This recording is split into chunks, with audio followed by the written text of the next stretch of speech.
구약성경 시편 1편 1절로 6절까지입니다.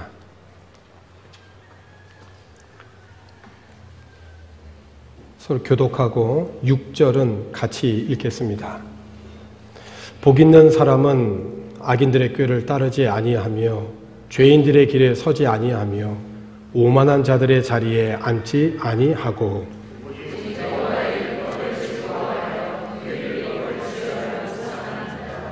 그는 시냇가에 심은 나무가 철을 따라 열매를 맺으며 그 잎사귀가 마르지 아니함 같으니 그가 하는 모든 일이 다 형통하리로다.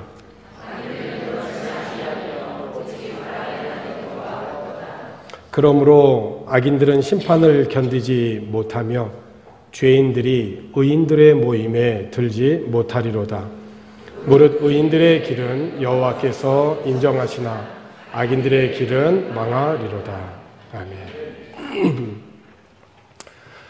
오늘은 교회력으로 아기 예수를 기다리며 준비하는 대강절 두 번째 주일이면서 성서 주일이기도 합니다.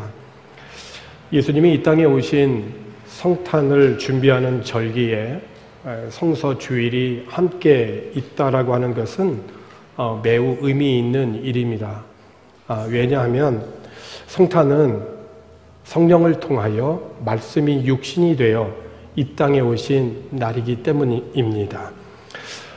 요한복음 1장 1절에 있는 말씀을 보면 태초에 말씀이 계시니라. 이 태초라고 하면 언제인지는 잘 모르겠어요. 그런데 처음서부터, 언제인지는 모르지만 처음서부터 말씀이 계셨는데 이 말씀이 하나님과 함께 계셨다. 그런데 이 말씀은 곧 하나님이시니라. 요한복음 1장 14절에 있는 말씀을 보면 이 말씀이 육신이 되어서, 그러니까 태초부터 있었던 하나님과 함께 있었던 이 말씀이 육신이 되어서 우리 가운데에 거하심에, 우리가 그의 영광을 보니, 여기 우리라고 하는 것은 예수님의 제자들이죠. 그 제자들이 그 영광을 보니 아버지의 독생자의 영광이요 은혜와 진리가 충만하니라. 그러니까 말씀이신 예수님께서 성령을 통하여 육신을 입고 이 땅에 오셨을 때에 어두운 가운데 있던 자들이 빛으로 오신 예수님으로 인하여 그들의 어두움이 물러가고 그 예수 그리스도의 그 영광을 통하여서 하나님을 아는 은혜와 진리 가운데로 나아가 그들이 구원을 얻게 되었다라고 하는 그러한 말씀이죠. 그러므로 성탄이라고 하는 것은 말씀의 계절이다라고 해도 과언이 아닐 것입니다. 이런 면에서 오늘 함께 읽은 시편의 이 말씀은 하나님이 인정하시고 기뻐하시는 사람이 누구인가, 하나님이 좋아하실 수밖에 없는 사람이 누구인가에 대해서 말씀합니다. 다른 표현으로 하면 복 있는 사람은 누구인가라고 하는 것이죠. 1절에 있는 말씀을 보니까 복 있는 사람은 이렇게 시작하죠. 그 뒤로 세 가지가 이어서 나오죠. 첫 번째, 악인들의 꾀를 따르지 아니한다. 두 번째, 죄인들의 길에 서지 아니한다. 세 번째, 오만한 자들의 자리에 앉지 아니한다. 그랬습니다. 우리는 여기서 복 있는 사람을 통하여서 무엇보다도 먼저 죄의 속성이 무엇인지를 우리가 발견하게 돼요. 죄를 따르다 보면 어떻게 됩니까? 죄를 쫓다 보면 거기에 서게 되죠. 거기에 서게 되면 어떻게 될까요? 앉게 되어진다는 거예요. 그러니까 죄의 속성상 당장 거기에서 돌아서지 않는다면 그의 죄의 자리를 쫓다가 서다가 나중에는 합리화하면서 주저앉아 버리다가 결국은 망하게 되어진다. 악인들에게 지금 이 적용되어지는 세 가지의 동사를 한번 보세요. 쫓다가, 서다가, 그리고 앉아버리는 거죠. 그러니까 이 죄악의 점진성을 보여주는 겁니다. 쫓다, 서다, 앉다, 이것은 악인들이 살아가는 삶의 이 태도, 방법, 그리고 그들의 목표를 이야기해 주는 거거든요. 이 삶의 태도와 방법과 목표가 잘못되었기 때문에, 그릇되었기 때문에 점차적으로 죄에 미혹당하여서 죄와 버타다가 그만 죄악에 완전히 사로잡히게 되는 거죠. 그래서 우리가 처음부터 죄악을 경계하고 미혹당하지 아니해야 할 이유가 바로 이 죄악은 확산성, 점진성이 있기 때문에 그렇다는 거예요. 야고보서 1장 15절에 있는 말씀을 보면은 욕심이 잉태한즉 죄를 낳고 죄가 장성한즉 사망을 낳느니라. 사랑하는 성도 여러분, 시험은 선택인 거예요. 마귀가 우리를 시험하는 것은 우리에게 제한을 하는 거거든요. 거기에 대해서 내가 선택을 하느냐 마느냐의 문제인 것이에요. 그 제한에 내가 선택하지 않는 거. 나는 혼자인데 내 주변에 그릇된 길을 가고자 하는 악한 꾀를 이루는 자들은 너무 많아요. 그래서 많은 사람들이 나를 악한 길로 꾀려고 할 때 나는 그 길을 따르지 않겠다라고 내가 선택하는 겁니다. 물론 그 길에 서지 않겠다는 것도 선택해요. 뿐만 아니라 오만한 자리에 앉지도 아니하겠다라고 내가 선택을 하는 것입니다. 여기서 오만하다라고 하는 것은 조롱하는 자, 비웃는 자 그런 뜻을 갖고 있어요.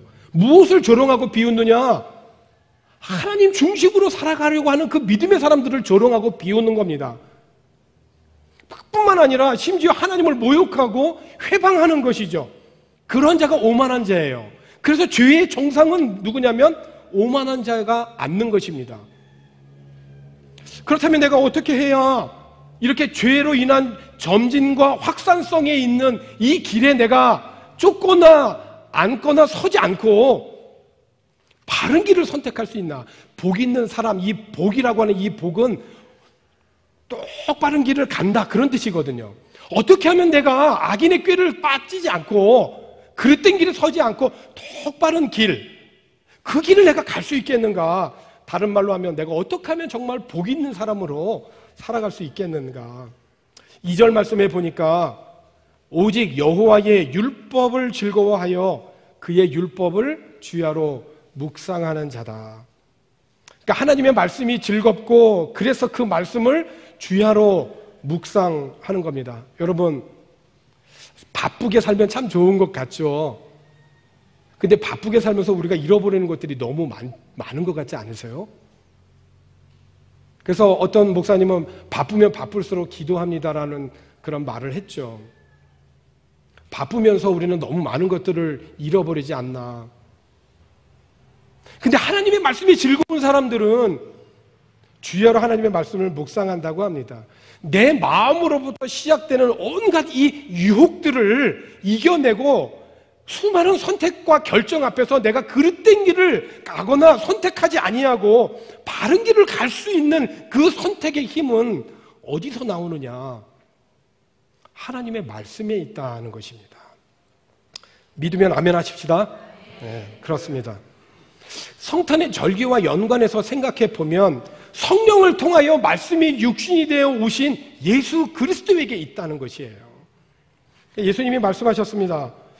내가 곧 길이고 진리고 생명이라. 하나님의 말씀이 그렇지 않습니까? 하나님의 말씀이 우리에게 길이 되어지고 하나님의 말씀만이 진리이고 하나님의 말씀이 생명이라는 것이에요. 여러분, 생명의 중심에 무엇이 있습니까? 마음이 있죠. 오늘 우리들의 이 생명의 중심에는 마음이 있는 겁니다. 이 마음의 중심 대신 참 생명 대신 예수님의 말씀을 담고 그 말씀을 내 삶에 새기고 그리고 그 말씀으로 즐거워하면 그의 삶이 마치 어떠한 것과 같으냐면 3절에 있는 말씀을 보니까 그는 시냇가에 심은 나무가 철을 따라 열매를 맺으며 그 잎사귀가 마르지 아니함 같으니 그가 하는 모든 일이 다 형통하리로다. 여러분, 한 나무가 존재하는 데 있어서 가장 중요한, 아니 필수적인 요소는 물입니다. 그러므로 시냇가에 심은 나무라고 하는 것은 이 나무의 생명의 근원이 그 물에 지금 연결되어 있다라고 하는 말이거든요. 그래서 그 삶이 안정되고 번성되고 그래서 마르지 아니하는 그런 물과 연결되어 있을 때 그의 번성은 무한한 가능성을 소유하고 있는 것이죠. 오늘 우리나라는 뭐 어디를 가도 물이 많죠. 물을 접할 수가 있습니다. 하지만 이 시편에 쓰여진 당시에 이 이스라엘은 대부분의 국토가 메마른 광야이고 험악한 산지로 이루어져 있습니다. 한마디로 척박한 땅이죠. 그래서 항상 맑은 물이 흐르는 시냇물을 접할 수 있다라고 하는 것은 이스라엘 백성들에게서는 늘 그렇게 애타게 사모하는 그런 간절한 축복이에요. 그래서 물이 항상 샘이 솟는 그 물이 고인 그 샘이나 흐르는 시내는 생명과 기쁨의 그 원천과 같은 것인데, 하나님의 말씀을 즐거워하고 그 말씀을 주야로 묵상하는 자는 마치 이와 같이 시냇가에 심은 나무가 그 뿌리를 강변에 쭉 뻗쳐서 철을 따라 가뭄이 온다 할지라도 열매를 맺고 그 잎사귀가 마르지 아니한 것과 같다. 그런데 이어지는 4절에 있는 말씀을 보니까 이 복 있는 사람과는 아주 대조되어지는 악인의 결과에 대해서 나와 있어요. 4절에 보니까 악인들은 그렇지 아니하며 오직 바람에 나는 무엇과 같다고요? 겨와 같다. 결과는 5절. 그러므로 악인들은 심판을 견디지 못하며 죄인들이 의인들의 모임에 들지 못하리로다. 여기 바람에 나는 겨는 두 가지 의미를 가지고 있습니다. 하나는 가치가 없다는 거예요. 겨는 무가치성. 또 하나는 불완전성. 바람만 불어도 훅 날아가 버리잖아요. 중심이 없건. 그래서 성경에서 이 겨는 소중한 알곡과는 달리 전혀 쓸모없는 것을 나타낼 때 이 겨를 쓰거든요. 바람에 특별히 날려온다라고 하는 것은 참 불완전하고 허망함을 상징하는, 그래서 악인은 그 뿌리를 물가에 둔 나무와 달리 어디에서든지 삶의 뿌리를 내리지 못하는 바람에 날리는 겨와 같은 허망한 신세와 같이 된다는 거예요. 더구나 겨를 바람에 날린다라고 하는 말이 뭡니까? 그 겨를 날리는 거는 농부들이 추수할 때, 곡식을 타작할 때 행하는 거거든요. 무슨 말이냐? 악인이 비록 이 땅에서 형통하는 것 같아 보일지라도 그것은 일시적인 것뿐이요, 결국은 인생의 추수기에 와서 궁극적으로는 하나님의 최후 심판에 멸망에 이르게 된다라고 하는 거예요. 그래서 악인들은 심판을 견디지 못하고 의인들의 모임에는 들지 못하게 되는 거죠. 사랑하는 성도 여러분, 하나님의 말씀을 즐거워하고 묵상하는 자의 삶과 이 악인들의 이 삶은 비바람에도 끄떡없이 시냇가 옆에 든든히 서 있고 사시사철 푸르름을 잃지 않는 뿌리 깊은 나무, 그리고 잔바람에도 쉬 날아가는 겨가 서로 다른 만큼 확연히 다른 거예요. 시카고에 그 대화재가 났을 때 그 온 시가지가 다 불바다를 이루었을 때 일인데, 그 각 신문사의 그 기자들이 화재 현장에 도착해 보니까 뭐 온 시내가 다 건물에 다 불타버렸죠. 더욱이 그 당시에 불길처럼 온 국민을 성령의 불로 번지게 했던 시카고 시내의 그 한복판에 그 무디 목사님이 심우했던 그 교회도 그 완전히 불 속에 휩싸여서 완전히 다 타버렸죠. 그것을 본 그 기자들이 무디 목사님 곁으로 다가가서 그렇게 질문을 하죠. 목사님 그 설교하실 때마다 살아계신 하나님은 전지전능하셔서 무엇이든지 원하기만 하면 이루어 주신다라고 했는데 왜 하나님께서는 자신의 소유인 그 교회당이 불타 없어지는 것을 그냥 그렇게 보고만 계십니까? 이렇게 빈정거리고 이렇게 말을 하자 무디 목사가 이렇게 대답을 한 겁니다. 나는 벌써부터 나의 하나님께 큰 교회를 달라고 기도해 왔다고. 그 기도의 응답으로 지금 저 교회가 지금 불타고 있는 거라고. 우리가 큰 교회를 짓기 위해서 옛날에 이 조그만 교회를 헐고 다시 세워야 되는데 하나님께서 불에 태워서 건물을 허는 그 비용을 들지 않게 하여 주시니 얼마나 감사한 일이냐고. 그러니까 그 말을 들은 기자가 참 어이가 없잖아요.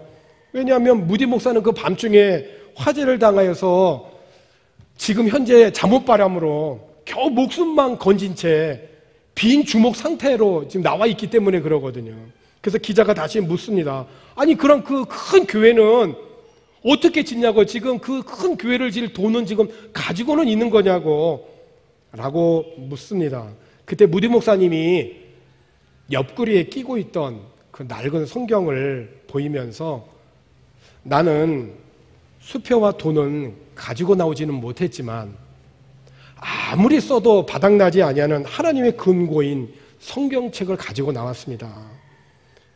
그러므로 여러분은 얼마 안 가서 불에 탄 교회보다도 더 크고 훌륭한 교회를 보게 될 것입니다. 얼마 안 가서 화재가 난 그 자리에 옛날 교회보다도 더 크고 아름다운 그런 교회가 세워졌다는 것을 그 기자들이 보게 됐거든요. 사랑하는 성도 여러분, 내적인 생활이 없는 사람은 환경의 노예가 되기 쉽습니다. 그냥 눈에 보이는 대로 해석하고 반응하고 판단하고 결정합니다. 그러나 하나님의 말씀의 생명의 중심을 내 마음의 중심에 두고 그 말씀을 즐거워하고 그 말씀을 묵상하는 사람은, 그 내적인 생활을 갖고 있는 사람은 환경만 보고 결정하지 않습니다. 그 환경보다 넘어 역사하시는 하나님을 보는 거죠. 그러므로 사랑하는 성도 여러분, 하나님의 말씀을 심고 내 삶의 손과 사고방식 그리고 여러분의 삶의 방식에 성경을 붙들고 있는 한 우리들은 바닥나지 아니하는 하나님의 금고를 갖고 있다는 것입니다. 사랑하는 성도 여러분, 내가 이해할 수 있고 읽을 수 있는 한글로 된 성경을 내가 갖고 있다라고 하는 것이 얼마나 감사한 일입니까, 여러분? 아직도 세상에는 내가 쓰는 말로 성경이 번역되지 않는 종족들이 있어요. 이거를 위해서 헌신하는 선교 단체와 선교사님들이 많이 있죠. 저 아프리카의 말리라고 하는 지역에 우리 교회에 잠깐 와서 공부하고 사역했던 우리 교단에 원하는 선교사님은 성경 번역 선교회를 통해서 그 말리 지역의 한 종족의 성경을 번역하기 위해서 지금 그 말리에서 생명의 위협을 느끼면서 지금 번역 사업을 지금 사역을 하고 있어요. 오늘 우리들이 내 손에 내가 읽을 수 있는 이 말, 하나님의 말씀을 가지고 있다는 것은 엄청난 축복이에요. 여러분, 콜럼버스가 아메리카를 발견할 때 얼마나 그게 대역사적인 그런 그 굉장히 큰 사건이었습니까? 근데 그 같은 배 안에 구두를 만드는 구두 수성공이 있어요. 그런데 그 구두 수성공의 그 꿈은 뭐냐면 내가 정말 세상에서 제일 멋있는 구두를 만들겠다는 거예요. 그래서 콜럼버스가 역사적인 그 미 대륙을 발견하는 그 역사적인 현장에서도 그 구두만 보면서 그 역사적인 현장이 무슨 일이 있었는지, 그 배가 어떤 의미가 있는지를 전혀 모른다는 거예요. 여러분, 오늘 우리 안에 예수 그리스도께서 우리를 사랑하심으로 이 땅에 오셔서 우리에게 영원한 생명을 주신 거예요. 근데 이 영원한 가치를 모르고 그 신대륙을 발견한 그 배 안에 그 역사적인 현장에 있는 그 의미도 모르고 그 구두 하나를 바라보면서 살아가는 사람이 되어야 되겠느냐 말이에요. 사랑하는 성도 여러분, 오늘 6절에 있는 결론에 있는 말씀으로 무릇 의인들의 길은 여호와께서 인정하신다. 여기 인정하신다라고 하는 말은 뭐냐면 안다는 뜻이에요. 하나님이 우리를 안다는 것이에요. 우리가 하나님의 말씀대로 살려고 여러 가지로 많은 애를 쓰고 힘들고 기도하고 말씀 가운데 있는 그거를 하나님이 모르실 리가 없거든요. 하나님은 아신다는 거예요. 인정하신다는 거예요. 그런데 악인의 길은 망하리로다. 성탄을 준비하는 이 절기에 여러분의 모든 길을 주님께 다 보여드리고 매 순간 주님과 의논하면서 주님이 인정하시고 주님이 알아주시는 그 길을 걸어감으로 주님이 주시는 기쁨으로 매일 하나님의 말씀과 함께 동행하는 주의 백성 되기를 주의 이름으로 권합니다. 기도하십시다. 하나님 아버지,